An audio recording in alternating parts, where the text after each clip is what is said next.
সীমান্ত সুরক্ষায় নজর রাজ্যের। বিএসএফকে আজ থেকেই জমি হস্তান্তর শুরু হয়ে গেল। 11 দিনের মাথায় দায়িত্ব নেওয়ার 11 দিনের মাথায় একেবারে জমি হস্তান্তর। 27 কিলোমিটার জমি আজকেই রাজ্য হস্তান্তর করলো কাঁটা তার বসানোর জন্য। এমনকি বর্ডার সিকিউরিটি ফোর্সের বিএসএফ এর আউটপোস্টের জন্য জমি হস্তান্তর করলো রাজ্য।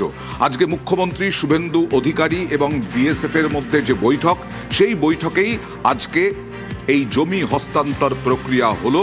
আজ থেকেই 45 দিনের মধ্যে জমি হস্তান্তর প্রক্রিয়া সম্পন্ন হবে, এরকমটাই আশ্বস্ত করেছিল রাজ্য সরকার। এর আগে বিজেপি করেছিল তাদের প্রতিশ্রুতিতে, সংকল্পপত্রে, এবং সেখানে 11 দিন ক্ষমতায় আসার 11 দিনের মধ্যেই আজকে জমি হস্তান্তর প্রক্রিয়া শুরু হয়ে গেল। বিএসএফকে আজকে 5 জেলা থেকে 5 জেলার বিভিন্ন জমি হস্তান্তর করলো।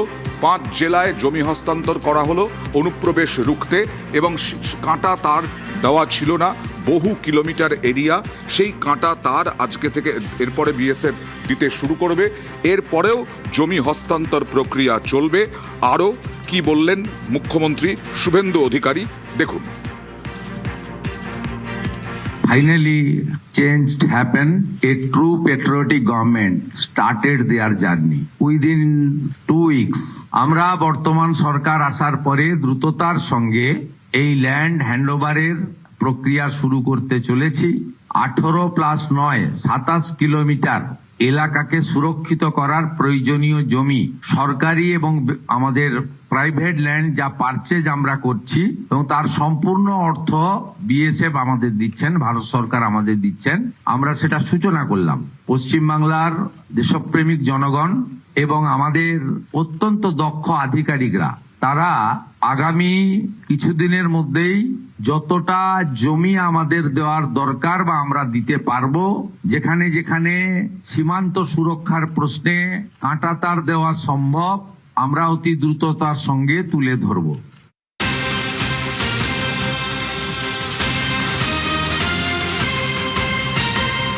অনুপ্রবেশকারীদের আর ঠাঁই নেই পশ্চিমবঙ্গে, কারণ ডিটেক্ট হয়েছে, ডিলিট হয়েছে, এবার ডিপোর্ট হবে। ডিপোর্ট আইন কার্যকর হলো আজ থেকে, অর্থাৎ অনুপ্রবেশকারী তাড়াতে নতুন আইন কার্যকর আজ থেকে। আজ থেকেই নতুন আইন কার্যকর অনুপ্রবেশকারী তাড়াতে। অনুপ্রবেশকারীদের আর ঠাঁই নেই। শরণার্থীদের কোনোভাবে হ্যারাস করা যাবে না। শরণার্থীরা সিএএ আবেদন আবার নতুন করে করতে পারেন। সিএএ ইতিমধ্যেই কার্যকর। সিএএতে আবেদন করে বহু মতুয়া ইতিমধ্যেই নাগরিকত্ব পেয়েছেন। এবার ডিপোর্ট আইন, এই ডিপোর্ট আইন হচ্ছে বাংলাদেশে পাঠিয়ে দেওয়া হবে অনুপ্রবেশকারীদের। সিএ এর অন্তর্ভুক্ত যারা 31/12/2024 পর্যন্ত এসেছেন, তাদেরকে কোনো পুলিশ কোথাও হ্যারাসমেন্ট ডিটেন্ট করতে পারবে না। সিএ এর আওতায় যারা নেই, তারা হলেন কমপ্লিটলি অবৈধ অনুপ্রবেশকারী ইনফিল্ট্রেটার্স। তাদেরকে সরাসরি রাজ্য পুলিশ গ্রেপ্তার করবে এবং ডিটেন্ট করবে এবং হ্যান্ডওভার করবে বিএসএফ এর হাতে, এবং বিএসএফ বিডিআর এর সঙ্গে কথা বলে তাদেরকে ডিপোর্ট করার ব্যবস্থা করবে, অর্থাৎ ডিটেক্ট, ডিলিট, এবারে ডিপোর্ট। এই আইন আজ থেকে কার্যকর হলো।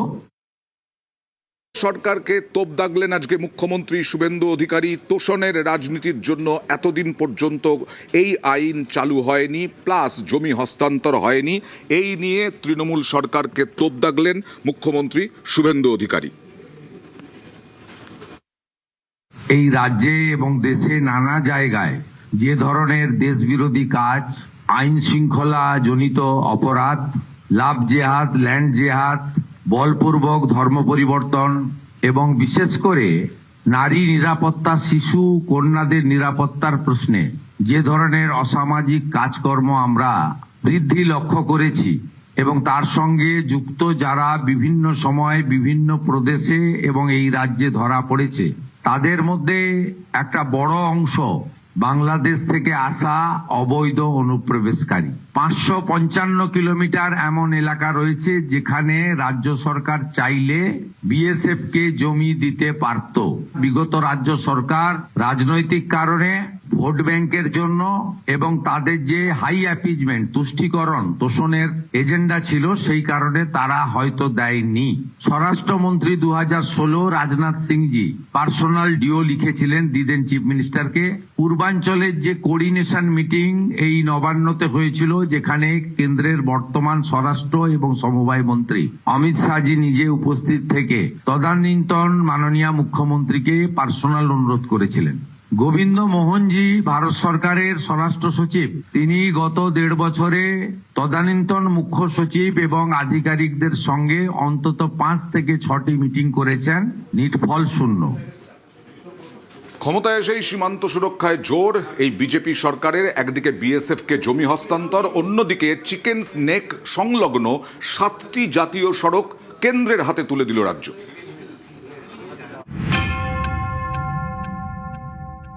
আমি শুভেন্দু অধিকারী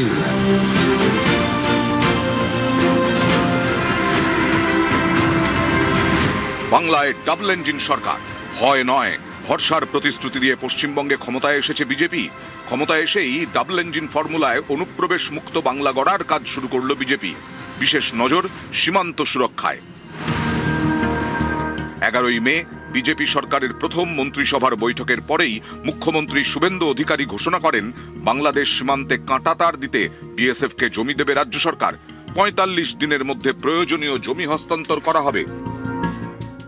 আমাদের দেশের সুরক্ষার প্রশ্ন, পশ্চিমবঙ্গের সুরক্ষার প্রশ্ন এবং যেভাবে জনবিন্যাস বদলে গেছে, আজকে আমরা প্রথম দিনই কেন্দ্রীয় স্বরাষ্ট্র দপ্তর তথা বিএসএফ এর সীমান্ত সুরক্ষিত করার জন্য জমি ট্রান্সফার প্রক্রিয়া আমরা আজকে অনুমোদন দিলাম। ভূমি ও রাজস্ব সচিব তাকে এবং মুখ্য সচিবকে দায়িত্ব দেওয়া হলো 45 দিনের মধ্যে বিএসএফ এর প্রয়োজনীয় জমি হস্তান্তর সম্পূর্ণ করতে হবে। এরপরেই দ্বিতীয় পদক্ষেপ, উত্তরবঙ্গের শিলিগুড়ি করিডোর বা চিকেন্স নেককে কেন্দ্র করে থাকা 7টি জাতীয় সড়কের দায়িত্ব কেন্দ্রের হাতে তুলে দিল রাজ্য সরকার। এই এলাকা কিন্তু চিকেন স্নেক হিসেবে পরিচিত। জাতীয় নিরাপত্তার কথা মাথায় রেখে উত্তরবঙ্গের একাধিক জাতীয় সড়ক তা তুলে দেওয়া হয়েছে এনএচআই কর্তৃপক্ষের হাতে। রাজ্যে পালাবদলের পর নতুন সরকারের এই নয়া সিদ্ধান্ত।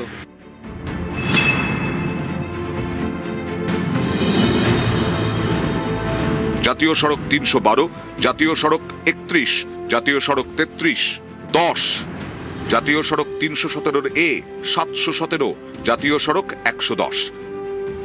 এতদিন এই 7 জাতীয় সড়কের পরিকাঠামো উন্নয়ন এবং রক্ষণাবেক্ষণের দায়িত্ব ছিল রাজ্য সরকারের পূর্ত দফতরের। সেই দায়িত্ব গেল কেন্দ্রের হাতে। Chicken snake, Siliguri corridor, strategic point. উত্তর দিনাজপুরের চোপড়া থেকে বাংলাদেশ ঘেঁষা জলপাইগুড়ির ফুলবাড়ি পর্যন্ত চিকেন স্নেক প্রায় 22 কিলোমিটার দীর্ঘ রাস্তা। ভৌগোলিক অবস্থান এবং জাতীয় নিরাপত্তার দিক থেকে অত্যন্ত গুরুত্বপূর্ণ।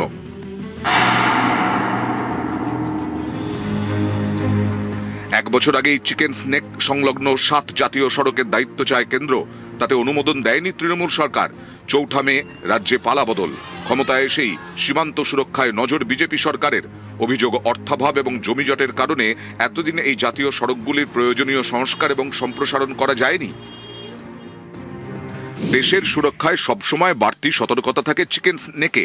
এই চিকেন স্নেককে ঘিরে চীন, নেপাল, ভুটান এবং বাংলাদেশ, এই 4 দেশের সীমান্তের 100 কিলোমিটারের মধ্যে চিকেন স্নেক।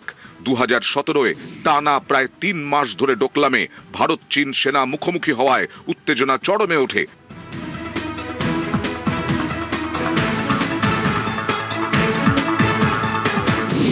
সেই ডোকলাম থেকে মাত্র 82 কিলোমিটার দূরে চিকেন স্নেক।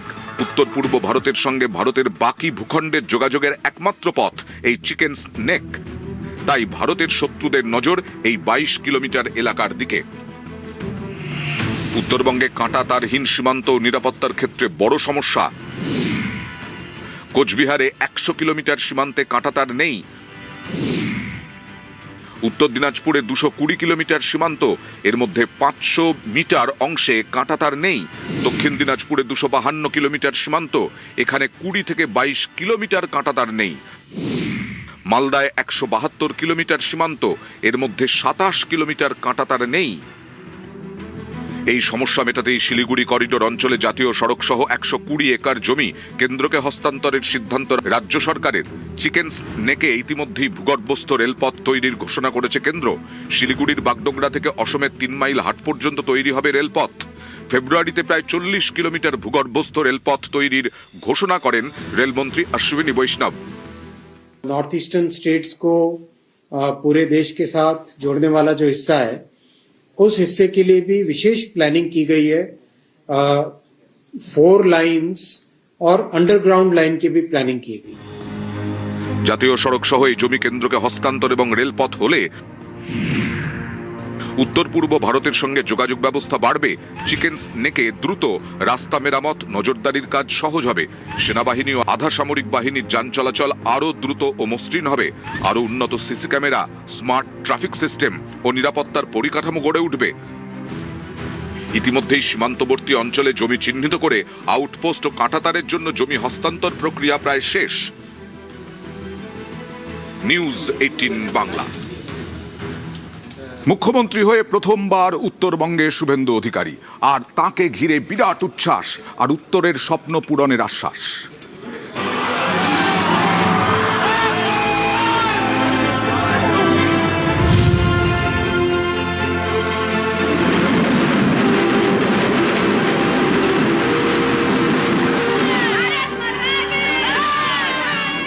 বুধবার উত্তরবঙ্গ সফরে মুখ্যমন্ত্রী উত্তরে গিয়ে দিলেন উত্তরের স্বপ্ন পূরণের আশ্বাস।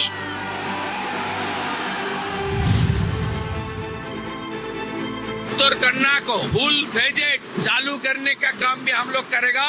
मैं यहाँ घूमने नहीं आऊंगा, काम करने के लिए आऊंगा। और जो हमारा नॉर्थ बंगाल का मिनिस्टर बना है, उन्होंने उत्तर कन्या में हर हफ्ते में पूरे एक दिन 9 से 11 बजे तक जनता दर्शन करेगा। हर हफ्ता मीटिंग करके उत्तर बंगाल में हर स्कीम को इम्प्लीमेंट करने का काम भारतीय जनता पार्टी का सरकार करेगा। এ রাজ্যে প্রথমবার বিজেপি সরকার। মুখ্যমন্ত্রী হওয়ার পর প্রথমবার উত্তরবঙ্গে শুভেন্দু অধিকারী। এদিন বাগডোগরা বিমানবন্দরের বাইরে ছিল নানা আয়োজন, শাঁখের ধ্বনি, কারো হাতে ফুল, প্রদীপ। বিমানবন্দর থেকে মুখ্যমন্ত্রী বেরোতেই বিজেপি কর্মী সমর্থকদের উচ্ছ্বাস, বরণ করে নেন শুভেন্দু অধিকারীকে।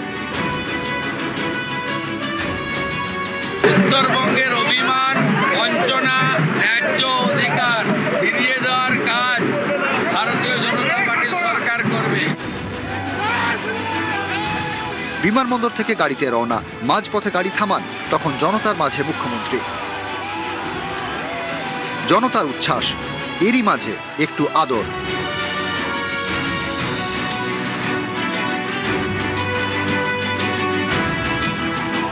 দেড়টা নাগাদ শিলিগুড়ির মাল্লাগুড়িতে বিজেপি অফিসে যান শুভেন্দু অধিকারী। 15 বছর ধরে টিএমসি রুলের আন্ডারে তো অত বেশি কাজ দেখা হয়নি আমাদের। এইবার বিজেপি রুলের মধ্যে শিওরলি হবে। খুশি আছি, টিএমসি রুলের থেকে ভালো আছে, আর BJP is needed in Bengal. BJP office থেকে উত্তরকন্যায় যান মুখ্যমন্ত্রী, করেন প্রশাসনিক বৈঠক। আশা করি উনি যেসব প্রতিশ্রুতি আমাদের দিয়েছে উনি যাতে রাখে, তাতেই আমরা খুশি। মেয়েরা সেফলি রাত্রেবেলা বেরোতে পারি, যাতে আমাদের ভয়ে না চলতে লাগে। এখন তো আমরা সবাই আশাবাদী উন্নয়ন হবেই। নিউজ 18 বাংলা। এবার উত্তরবঙ্গে হয়েছে পদ্ম চাষ, এবার জমি দিয়েছে পদ্মকে উত্তরবঙ্গ, আর তাই প্রথমবার মুখ্যমন্ত্রী হয়ে গিয়ে স্বপ্ন পূরণ শুধু নয়, ঋণ শোধের প্রতিশ্রুতি শুভেন্দুর।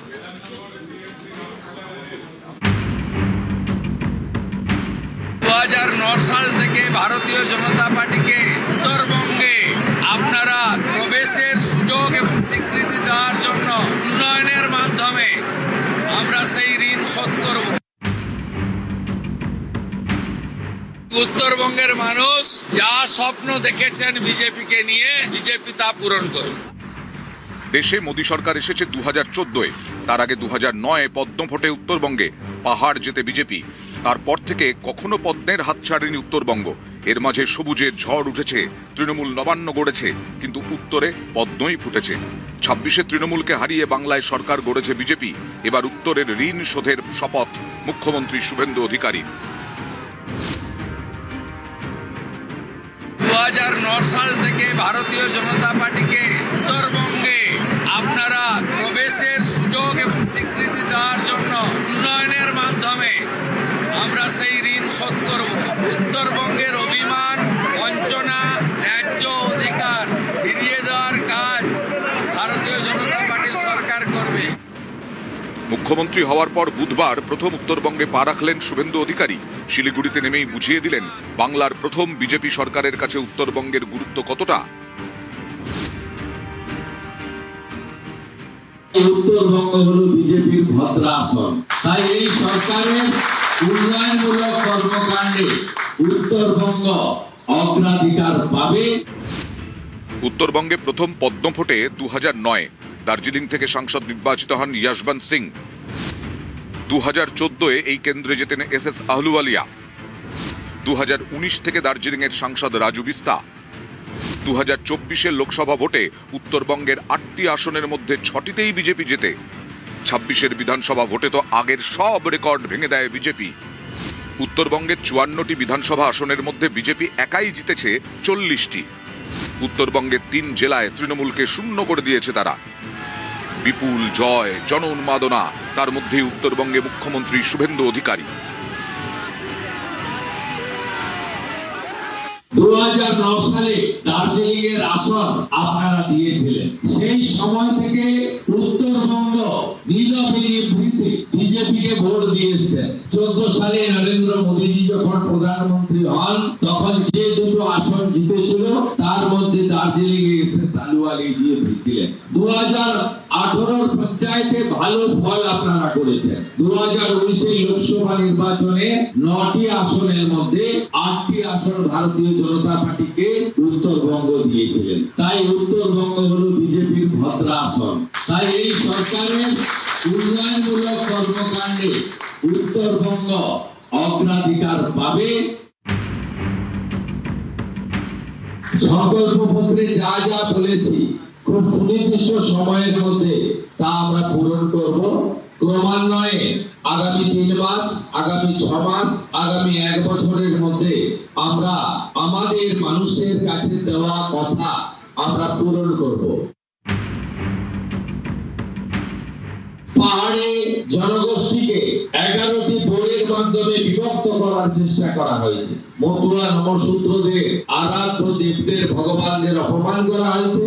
কখনো রাজবংশী সমাজকে অপমান করা হয়েছে। আমরা চাই শুধুমাত্র ঝান্ডার পরিবর্তন, দলের পরিবর্তন, মুখের পরিবর্তন, ব্যক্তির পরিবর্তন নয়, ব্যবস্থার পরিবর্তন হোক। যে ব্যবস্থার পরিবর্তনে কাটমানি থাকবে না, সিন্ডিকেট রাজ থাকবে না, মাফিয়াগিরি থাকবে না এবং রাষ্ট্র বিরোধী কোনো কর্মকাণ্ড হবে না। এটাই হোক আমাদের আগামী দিনের স্বপ্ন। আমি কথা দিচ্ছি প্রত্যেক মাসে উত্তরবঙ্গে আসব। সরকারি কাজ, উন্নয়নের কাজের পাশাপাশি সংগঠনের জন্য আমার পুরে কয়েক ঘন্টা সংগঠনের জন্য বরাদ্দ থাকবে। বাপু গোস্বামী মহোদয় রাজ্যের GS এবং উত্তরবঙ্গের ইনচার্জ। তিনি সংগঠনের কোন জেলায় কোথায় সংগঠনের কাছ থেকে পরামর্শ নিতে হবে, কথা বলতে হবে, সে ব্যবস্থা তিনি করবেন। বঙ্গে বিজেপির জমি মজবুত করেছে উত্তরবঙ্গ। উত্তরবঙ্গ থেকে ওঠা গেরুয়া হাওয়া 26-এ দক্ষিণেও পরিবর্তনের পদ্ম ফুটিয়েছে। এবার স্বপ্ন পূরণের অপেক্ষায় উত্তর। For the people, by the people, of the people. বিগত দিনে তৃণমূল সরকার for the family, by the family, of the family, অথবা for the party, by the party, of the party করেছিল। আমরা যাতে সেখান থেকে বেরিয়ে আসতে পারি সেটাই হোক আমাদের সকলের লক্ষ্য। নিউজ 18 বাংলা। ওবিসি তালিকায় মুসলিমদের ঢুকিয়েছিল তৃণমূল, আর সেই তালিকা খারিজ করে দিয়েছিল 2024-এ হাইকোর্ট। হাইকোর্টের নির্দেশ মেনে তালিকা প্রকাশ করল রাজ্য সরকার। 66 জনগোষ্ঠীকে অন্তর্ভুক্ত করা হলো।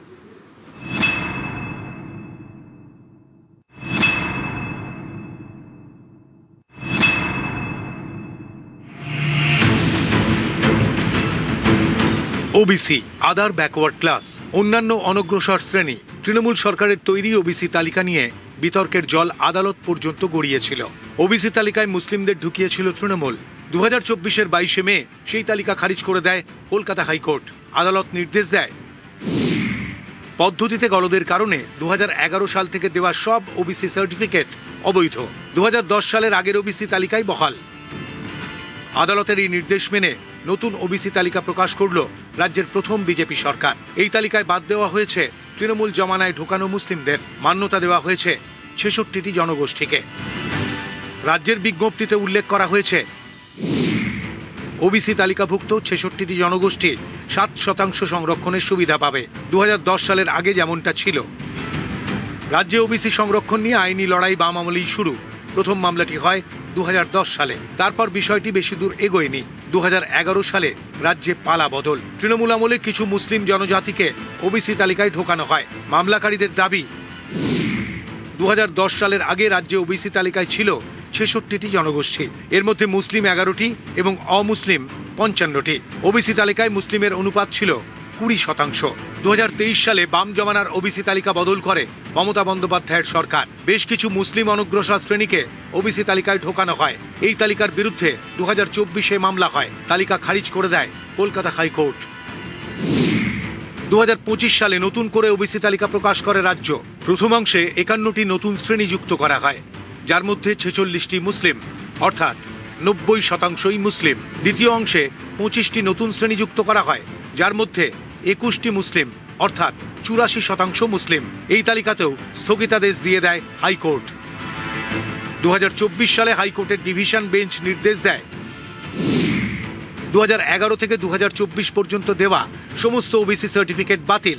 2010 আগের ওবিসি সংরক্ষণ তালিকায় বহাল। নতুন করে সংরক্ষণ তালিকা প্রকাশের নির্দেশ দেয় আদালত। যদিও হাইকোর্টের নির্দেশ মানতে রাজি হননি তৎকালীন মুখ্যমন্ত্রী মমতা বন্দ্যোপাধ্যায়। যে ব্যক্তি এই রায় দিয়েছে যে ওবিসি রিজার্ভেশন থেকে মুসলিমদের বাদ দিতে হবে, আমি তাদের রায় মানি না, আমি মানব না। ওবিসি রিজার্ভেশন চলবে, এর জন্য উচ্চতর কোর্টে যেতে হলে যাব। इसलिए कैंसिल किया है कि बहुत सारे मुस्लिम कम्युनिटी को एपिसमेंट के लिए यहाँ ओबीसी बनाया गया। 26-এ তৃণমূলের ভরাডুবি, রাজ্যে ক্ষমতায় বিজেপি। পালাবদলের পর হাইকোর্টের নির্দেশ মেনে নতুন তালিকা প্রকাশ রাজ্য সরকারের। বাদ তৃণমূল জমানায় যোগ হওয়া মুসলিমরা, মান্যতা 66টি জনগোষ্ঠীকে। নিউজ 18 বাংলা। নিউজ ফ্ল্যাশ নিবেদন করছে সাফেদ ডিটারজেন্ট পাউডার।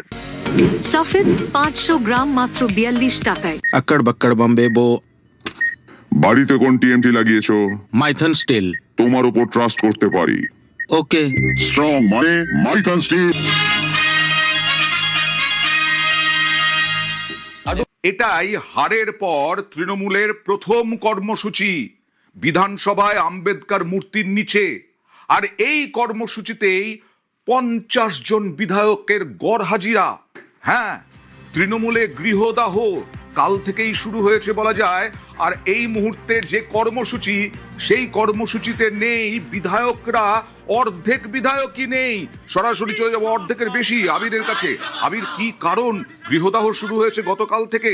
সেই গৃহদাহ আজও একেবারে আগুন জ্বলছে সংসারে।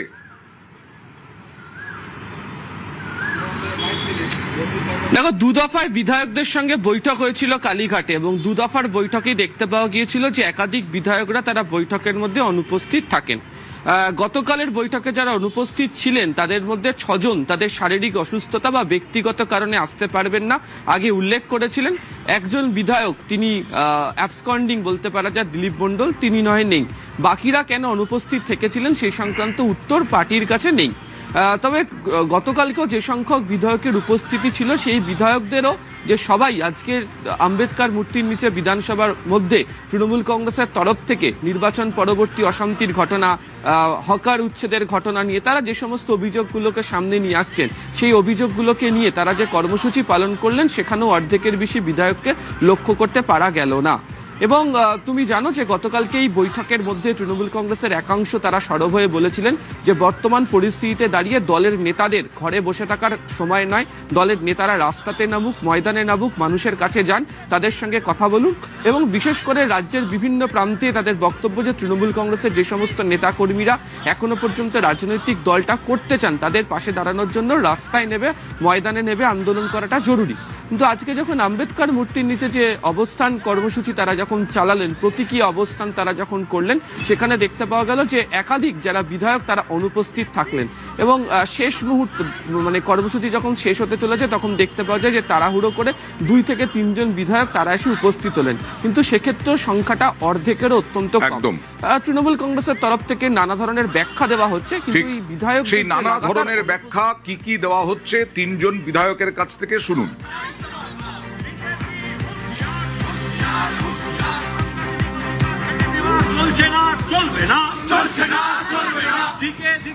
বিধায়কদের ব্যস্ত থাকতে হয়েছে তাদের এলাকায়, ঘর ছাড়া কর্মীরা, সব বিধায়ক নেই, এটা ব্যাপারটা সেরকম নয়।